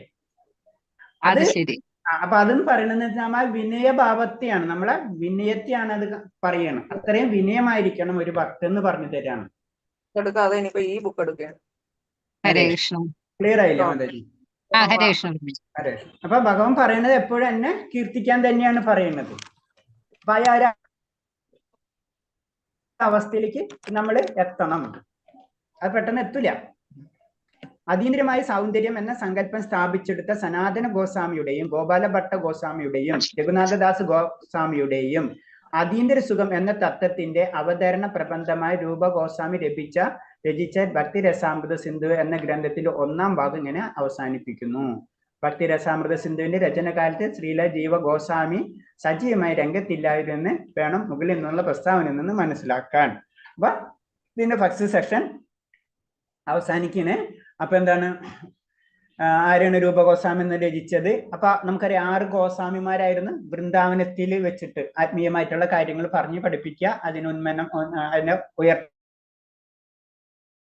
വേണ്ടിയുള്ള കാര്യങ്ങളൊക്കെ ചെയ്തിരുന്നു. അപ്പൊ അവരൊക്കെ പ്രണമിച്ചിട്ട് അത് ചെയ്യണം. അപ്പൊ ജീവഗോസ്വാമി മാത്രം ആ സമയത്ത് ഉണ്ടായിരുന്നില്ല. ജീവഗോസ്വാമി എന്ന് പറയുമ്പോ സനാതന ഗോസ്വാമിയുടെ സഹോദരന്റെ മകനാണ് ജീവഗോസ്വാമി. ശരിക്കും പറഞ്ഞത് സനാതന ഗോസ്വാമിയുടെയും അതുപോലെ തന്നെ രൂപ ഗോസ്വാമിയുടെയും സഹോദരന്റെ മകനാണ് ജീവഗോസ്വാമി. അപ്പൊ ആ സമയത്ത് ജീവഗോസ്വാമി അത്ര ഈ ഗ്രന്ഥം രചിച്ച സമയത്ത് അത്രയും ഉണ്ടായിരുന്നില്ല, സജീവമായിരുന്നില്ല. ബാക്കി എല്ലാവരും രഘുനാഥദാസ് ഗോസ്വാമിയും അതുപോലെ തന്നെ ഗോപാൽ അവരൊക്കെ പ്രണമിച്ചുകൊണ്ട് ഈ ഗ്രന്ഥം സ്റ്റോപ്പ് ചെയ്യുന്ന പറയുന്നത് 19. അപ്പൊ ഇതിൽ 19 ഇതിന്റെയും ഉള്ളടക്കം എത്ര നോക്കിക്കഴിഞ്ഞാല് ഭക്തിയുടെ തട്ടുകളായിട്ട് തിരിച്ചിട്ട് ഏറ്റവും ഉയർന്ന ലെവലായ പ്രേമ ഭക്തിയിലേക്ക് കൊണ്ടുപോണ ലൈനാണ് ഇതിൽ മുഴുവൻ എഴുതിയിട്ടുള്ളത്. ഹരേ കൃഷ്ണ. ഞാനിതൊന്ന് ജസ്റ്റ് ഒന്നുകൂടെ പറയും ഇതിന്റെ സമ്മറി. അപ്പൊ ഭഗവത്മകമായ ശുദ്ധപ്രേമത്തിന്റെ ഭക്തി സേവനം, ശുദ്ധപ്രേമ നിർവചനം. ശുദ്ധപ്രേമം അതില് സെക്ഷനായിട്ട് ഇരിക്കുമ്പോൾ ശുദ്ധപ്രേമം എന്ന് പറയുമ്പോൾ എന്താണ്? ശുദ്ധപ്രേമം എന്ന് പറയുമ്പോൾ കൃഷ്ണനെ തീവ്രമായി അഭിലാഷം, കൃഷ്ണനെ സഹായിക്കാനുള്ള സ്നേഹിക്കാനുള്ള അഭിലാഷം ഉണ്ടാവാം, അതാണ് ശുദ്ധപ്രേമം എന്ന് പറയുന്നത്. പിന്നെ ഭൗതികമായ മറ്റ് ആസക്തിയുടെ പൂർണ്ണമായ വിസർജനം, ഒന്നും വേണ്ട, ഭൗതികമായിട്ടൊന്നും വേണ്ട, ഭഗവാനെ സ്നേഹിക്കുക മാത്രം. പിന്നെ ഭഗവാന്റെ വാത്സല്യം, ഭഗവാനിൽ നമ്മുടെ എല്ലാതും ഭഗവാനിൽ കേന്ദ്രീകരിക്കുക, അതാണ് ശുദ്ധമായിട്ടുള്ള പ്രേമം എന്ന് പറയുന്നത്. പിന്നെ പ്രേമം കൈവരിക്കുന്നതിനുള്ള മാർഗങ്ങൾ എങ്ങനെയൊക്കെയാണ് നമുക്ക് പ്രേമം, ഭഗവാന്റെ പ്രേമം എങ്ങനെയാണ് കൈവരിക്കുക? അപ്പൊ അത് പറയാണ്. ഒന്ന് അഹയുധകമായ, പിന്നെ അഹയുധമായ കാരുണ്യം, അർഷോത്മത, അതായത് നമ്മൾ വളർത്തിയെടുത്തിട്ട് ആനന്ദം നമ്മൾ വളർത്തിയെടുക്കാണ്. മറ്റേത് ഭഗവാന്റെ കാരുണ്യം. ഇങ്ങനെ 2 മാർഗമാണ് വേണ്ടത്. ഇത് രണ്ടും കൂടി കിട്ടും നമുക്ക് എപ്പോഴും. നമ്മൾ ഹർഷോത്മത പ്രേമത്തിൽ കടന്ന് അത് കറക്റ്റായിട്ട് ചെയ്ത് വരുമ്പോൾ ഭഗവാന്റെ കാരുണ്യം നമുക്ക് കിട്ടും. അപ്പൊ ഹർഷോത്മത എന്ന് പറഞ്ഞത് എന്താണ്? അത് നിയമക തത്വങ്ങൾ നമ്മൾ പാലിക്കണം, ഗുരുവിന്റെ ശിക്ഷണം ചെയ്യണം, ഗുരുവിന്റെ പറയുന്ന പോലെ ചെയ്യണം. പിന്നെ സ്വാഭാവിക കൃഷ്ണാഭാവത്തിൽ വികാസം വരും. അപ്പോഴാണ് നമുക്ക് ഭഗവാനിൽ വിശ്വാസം, പരിശുദ്ധമായ വികാസം നമ്മളിൽ വരും. അങ്ങനെ വരുമ്പോൾ എന്താണ്? നമുക്ക് എന്താണ്? ഭഗവാന്റെ അഹൈതുകമായ കാരുണ്യം നമുക്ക് ലഭിക്കും. അപ്പൊ അതിനിപ്പോ നമ്മളിത് പറയാം. അപ്പൊ ഭഗവാന്റെ അത്യാസാധാരണ കാരുണ്യം, അതാണ് കൃപ, അതാണ് ഇത് കാരുണ്യം എന്ന് പറയുന്നത്. അതിന് ഉദാഹരണമാണ് വൃന്ദാവനത്തിലെ ഗോപികുമാര അവസ്ഥയിലേക്ക് നമ്മൾ കടക്കും. അപ്പൊ അങ്ങനെ കടക്കുന്ന അവസ്ഥയിൽ പിന്നെ നമുക്ക് എന്ത് ആവശ്യമില്ല എന്ന് പറഞ്ഞിട്ടുള്ള നിയമാക തത്വങ്ങൾ ആവശ്യമില്ല. അവിടെ എത്തണ വരെയും ഇത് ചെയ്യണം. ഇത് ചെയ്ത് കഴിഞ്ഞാൽ ഭഗവാന്റെ കാരുണ്യം ലഭിക്കുകയാണ്, നമുക്ക് നേരിട്ട് ഗോപികുമാര അവസ്ഥയിലേക്ക് കടക്കാൻ പറ്റും. അതാണ് ഇതിന്റെ പറയുന്നത്. പിന്നെ ശുദ്ധഭക്തന്റെ ലക്ഷണം നമ്മൾ പലപ്പോഴും പറഞ്ഞിട്ടുള്ളതാണ്. പിന്നെ ശുദ്ധഭക്തൻ എന്ന് പറയുമ്പോൾ നമ്മളെ ഭാഷയിൽ പറഞ്ഞു കഴിഞ്ഞാൽ ഭ്രാന്തൻ അല്ലെ? ഭ്രാന്തനെ പോലെ പാടുകയും നൃത്തം ചെയ്യുകയും ചെയ്യുക, പിന്നെ ഒന്നും ചിന്തിക്കില്ല. ഭ്രാന്തന്റെ പ്രത്യേകത അതാണ്, ചുറ്റുപാട് അറിയില്ല, ഏത് തരത്തിലുള്ള ഭ്രാന്താണെങ്കിലും അല്ലെ. നന്നായിട്ട് പാടുന്നവരുണ്ടാവും. അവരെന്താണ്? അവർ ചുറ്റുള്ളവരൊന്നും ചിന്തിക്കില്ല, അവർ അതിൽ ലയിച്ച് പാടായിരിക്കും. ഭാവവും ഒക്കെ ലൈനൊക്കെ അവർക്കുണ്ടാവും. മറ്റുള്ളവർക്ക് ചിലപ്പോൾ അത് അക്സെപ്റ്റ് ചെയ്യാത്തവരുണ്ടാവും. പറയണമെന്ന് വെച്ച് കഴിഞ്ഞാൽ 5% ടോട്ടൽ ഇതില് 5% ആൾക്കാർക്ക് അവർക്ക് ഇത് ആസ്വദിക്കാൻ തന്നെ കഴിവില്ലാത്തവരുണ്ടെന്ന് പറയുന്നുണ്ട്. സയൻസ് പരമായിട്ട് പറയണത് അങ്ങനെയാണ്. 5% ആൾക്കാർക്ക് പാട്ട് കേട്ടാലും ഒന്നും ഫീൽ ചെയ്യില്ല, അങ്ങനത്തെ ആൾക്കാരുണ്ടെന്ന് പറയുന്നുണ്ട്. അപ്പൊ അന്ന് പറഞ്ഞാൽ അത് നമുക്ക് ഓരോരുത്തർക്കും ഓരോ ഇതായിരിക്കും. അപ്പൊ ഇത് ഭക്തനാവുമ്പോൾ എന്താണ്? ഭക്തനിൽ ആ പ്രാന്തിന്റെ സവിശേഷത വരും. പാടുകയും നൃത്തം ചെയ്യും, ചുറ്റുപാടൊന്നും നോക്കൂല, എപ്പോഴും നാമം ജപിക്കും, കരഞ്ഞുകൊണ്ടിരിക്കും, ഭൗതിക സുഖങ്ങൾ അവഗണിക്കും. ഭൗതിക സുഖങ്ങളൊന്നും അവർക്ക് പ്രശ്നമല്ല. കരയാന്ന് പറഞ്ഞാൽ ആനന്ദ കണ്ണുനീരാണ്. ചൈതന്യ പ്രഭുവിന്റെ എപ്പോഴും കണ്ണിൽ നിന്ന് കണ്ണുനീര്, എപ്പോഴും നനവ ഉണ്ടാവാന്ന് പറയുന്നത്. ഭഗവത് രൂപത്തിൽ നിരന്തരം ചിന്തിക്കുക, അത് മാത്രം ചിന്തിക്കുക അല്ലെ. പ്രാന്ത് എന്ന് പറഞ്ഞാൽ അതാണ്, ഒരു കാര്യത്തെ മാത്രം കോൺസെൻട്രേറ്റ് ചെയ്യുക. സംസാരിക്കുന്നവൻ സംസാരിച്ചുകൊണ്ടിരിക്കും, ചുറ്റുപാടുള്ളവർ എന്ത് ചിന്തിക്കുന്നൊന്നും ചിന്തിക്കില്ല. അതുപോലെ തന്നെ ഭക്തിയുടെ വികാസ ഘട്ടങ്ങളെ പറ്റി വീണ്ടും പറയാണ്. നമ്മളെന്താണ്? നമ്മൾ ഭക്തി വളരുന്ന ഘട്ടം. അപ്പൊ അതിൽ ഫസ്റ്റ് വേണ്ടത് വിശ്വാസം. ആദ്യം വിശ്വാസം വളർത്തിയെടുക്കണം, എന്നാലേ പിന്നെ അടുത്ത ഘട്ടത്തിലേക്ക് നമുക്ക് കടക്കാൻ പറ്റുള്ളൂ. അപ്പൊ വിശ്വാസം കടന്നു കഴിഞ്ഞു, വിശ്വാസം കിട്ടിക്കഴിഞ്ഞാൽ പിന്നെ നമുക്ക് ആ സേവനം കറക്റ്റായിട്ട് ചെയ്യാൻ പറ്റും. അതിൽ നിന്ന് കൂടെ നമുക്ക് ആസക്തി വരും. അതിൽ കൂടി എന്ന് വെച്ച് കഴിഞ്ഞാൽ ഭാവം അല്ലെങ്കിൽ ഹർഷം, അനുഭൂതി നമുക്ക് മനസ്സിലാവും. പിന്നെ ശുദ്ധ പ്രേമത്തിലേക്ക് നമുക്ക് കടക്കും. അതാണ് വികാസത്തിന്റെ ഘട്ടങ്ങൾ പറയുന്നതാണ്. പിന്നെ മോക്ഷങ്ങള് നമ്മൾ പറഞ്ഞത്, അതായത് സാരൂപമുക്തി അല്ലാത്തത് ബാക്കിയൊക്കെ. കാരണം ഒരു ഭക്തൻ എപ്പോഴും സായുജ്യമുക്തി ആഗ്രഹിക്കില്ല. സായുജ്യമുക്തി അല്ലാത്ത 4 തരം മുക്തികള്: സാരൂപമുക്തി, അതുപോലെ തന്നെ ഐശ്വര്യപ്രാപ്തി, സാലോകമുക്തി, സാമീപ്യ. ഈ 4 മുക്തികളും ലഭിക്കും. സായുജ്യമുക്തി എന്ന് പറഞ്ഞ് ലയിച്ചു പോകും. അത് കാരണം ആഗ്രഹിക്കില്ല. ബാക്കി 4 മുക്തികളും ഇവർക്ക് കിട്ടും. ആർക്ക്? ഭക്തന്മാർക്ക്. പിന്നെ ഉദാഹരണങ്ങൾ പറയാണ് അങ്ങനത്തെയുള്ള ഭക്തികളൊക്കെ പറ്റി.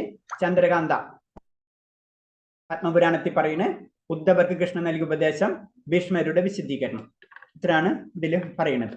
അപ്പൊ ചുരുക്കി പറഞ്ഞു കഴിഞ്ഞാല് ഞാൻ നാളെ മറ്റന്നാൾ ഞാൻ ഇതിന്റെ ഒരു സമ്മറി ഒരു ക്ലാസ് എടുക്കാം നമുക്ക്. അപ്പൊ ഒന്ന് മനസ്സിലാവും. ഏതായിട്ട് 1 തൊട്ട് 19 വരെ ഒരു സമ്മറി ക്ലാസ് കൊണ്ട് എടുക്കാം. ഓക്കെ. ഹരേ കൃഷ്ണ. ഓക്കെ പ്രഭുജി.